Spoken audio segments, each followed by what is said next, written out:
Good afternoon and welcome back. It's been a while, but we are back for the second semester and we are going to be diving straight into World War II. You might remember at the end of last semester we got to Pearl Harbor. We talked about the time period foreign policy-wise in between World War I and World War II. I think we called it something like a world on fire because there were lots of things going on all around the world. Definitely a few historians out there that won't even separate World War I and World War II because there were still wars going on between China and Japan, Japan and Russia, and a few other sort of smaller wars kind of going around the world that just sort of like bled from World War I into World War II. So some historians separate World War I and World War II, and a smaller group, but still a sizable number of historians sort of call it one big war with about a 20-year period in the middle where most of the participants were observing a ceasefire. So we did all that last semester. The notes are all still there if you need some review on that, or if you missed that, go back and check those notes, and there's the YouTube videos as well you can look at. But today we're going to take a look at the first 7 slides or so of the European theater of World War II. I'm not 100% sure why, like where this comes from. It's a pretty historical thing, but when we talk about different fronts in World War II that the U.S. fought on, we call them theaters. The European theater and the Pacific theater are the two big ones. We'll have a chance to talk about the fighting in North Africa like a little bit here and there. And obviously, if you're into World War II and World War II history and tanks and stuff, that's a hugely important part of the war, but we only have so much time. So, World War II, the European theater, 1939 to 1945. That is, of course, General Dwight D. Eisenhower, talking to some troops, and we'll be talking about him a bit as a general and a bit more in future units as president. He does eventually run for president and is elected, unsurprisingly. Very popular man, Dwight D. Eisenhower. We're actually going to even be able to look at one of his campaign commercials, because we have some of those on record now. There's TV and movies and commercials, so that'll be fun. So we're going to rewind a little bit before Pearl Harbor, before the U.S. gets involved, and take a look at what's going on in Europe now. Germany has what they call their Blitzkrieg, which translates pretty directly, pretty literally, as lightning war. Blitz being lightning, Krieg meaning war. And Germany invades Poland and France basically at the same time. England declares war. Remember, Russia and Germany, they had the, not a peace treaty, but a no aggression treaty, like they wouldn't attack each other. So unlike World War I, when Germany attacked France, England and Russia declared war on Germany, this time it was just England and a few of the other countries. And you can see from all the arrows on this map, and we'll talk about it more in class, Germany really tried to knock out all of Europe within, a few weeks or a few months. And the German army is able to just break through France's defenses and conquer most of France in an incredibly short amount of time. We'll talk more about that in class. We'll talk about the escape at Dunkirk, kind of how all that goes in more detail. But real quick, we have France. The war starts in France on May 10th, 1940, and the surrender occurs June 25th, 1940. Not even a month and a half. France surrenders 6 weeks after the invasion begins, and the British Army has to flee to the beaches of Dunkirk, where there's not much of a Navy presence anymore. A lot of things have been destroyed. A lot of things are under attack, or it's not safe for the Navy to go in. So a bunch of civilian boats, fishing boats, tugboats, whatever, try and get over there and get the British and French troops back across the channel to England.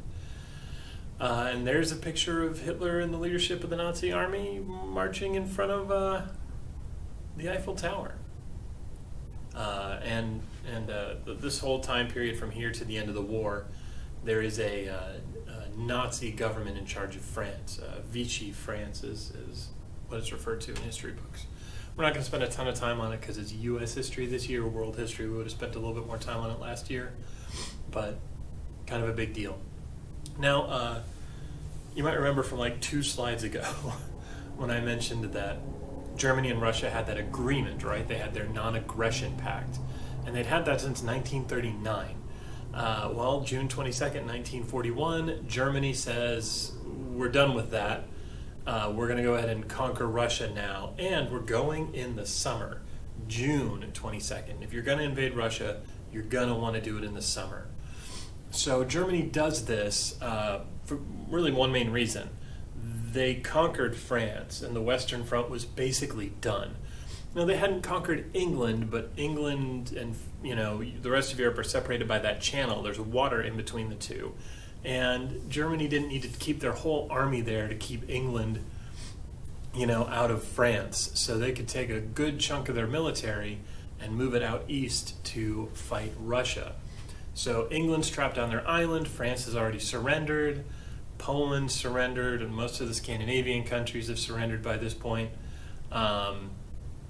And so Germany, it's basically the only real power left in Europe, other than Germany and England, kind of, is Russia. So they try their blitzkrieg on Russia. They go in the middle of summer, so they're not caught out in the winter.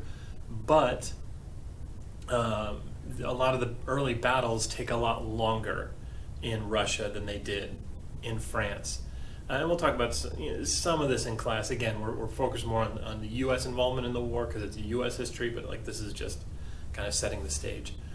And unfortunately for the German army, but fortunately for the non-Nazis, the German army was slowed down enough that they ended up pretty deep into Russia when winter hits.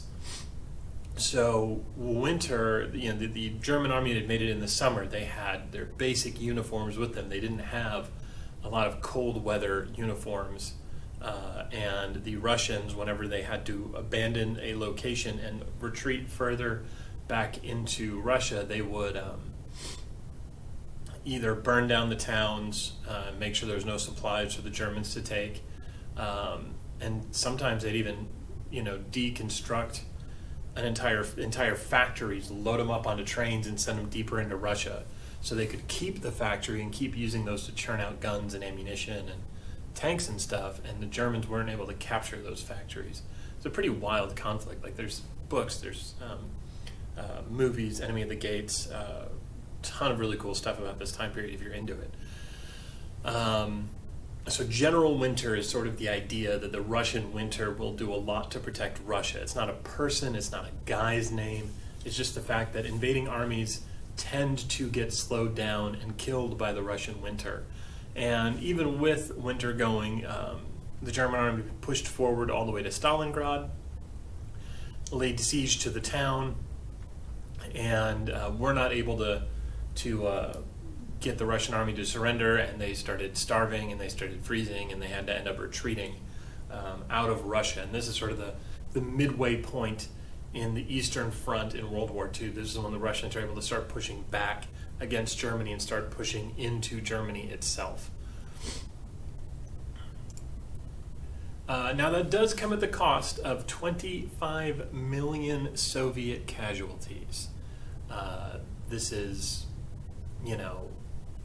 they had more bodies than bullets. It was kind of their strategy. And we talked about a similar problem they faced in World War I when we talked about World War I. And last year in world history we talked about this more. But the Soviets didn't have enough guns and enough bullets, but they had a whole lot of people. So they would just sort of throw bodies, throw people at the Germans until the Germans sort of ran out of bullets. And it ended up with massive, massive, massive Soviet casualties. I don't think by the end of the war, the U.S. even had, maybe 300 or 400,000 dead maybe by the end of the war for the U.S. So just more than any other country the Soviets lost. people during the war, even though they end up winning. So, December 7th, 1941, a day that will live in infamy. Watch the speech. Watched a little bit of it last semester. I think we're going to have a chance to watch the rest of it this semester in class. So Japan attacks the naval base at Pearl Harbor in Hawaii, and the U.S. obviously declares war the next day. Now, technically, if you listen to the speech, FDR says that a state of war already exists, right? They attacked us. We're at war. Now we're just going to do the formality of doing a vote and signing off and all that.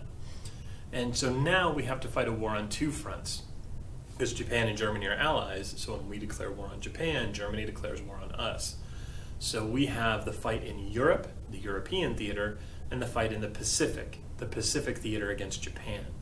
And so we'll talk about the fighting in Japan next week and the Pacific Ocean, but the rest of this week we'll talk about the fight in Europe. So the U.S. Army is tasked with invading Europe, because we don't have any bases in Europe, but like we have to land in Europe and start fighting. And the Navy has to go out west and defend our territories from Japan, including Hawaii and the Philippines, and a bunch of the rest. So again, we'll talk about that next week. So today I wanted to end on talking about the Navajo Code Talkers. Now these are the Navajo Code Talkers as older men. A few of them are still alive today. So like when I talk about the history we're talking about in class being very, very close to today, this is what I'm talking about. Like some of the people we're going to talk about today and tomorrow and the rest of this week are still alive. So the Navajo Code Talkers were a huge advantage in our fight, because especially with modern militaries, you are trying to break codes. You are trying to break the enemy's codes, figure out what they're doing, and send your people out to counter their attacks. So if you can sort of get into their communications and break their codes, then you have a huge advantage. And if you can stop the enemy from breaking your codes, then you also have a huge advantage there. Now, Germany had the whole Enigma machine, which is a code-producing machine that was incredibly useful and incredibly hard to break, except they started signing all of their letters with Heil Hitler, so it made it like super easy to start breaking their code. What you gonna do? But the Americans did not use an unbreakable machine code. We used the Navajo language.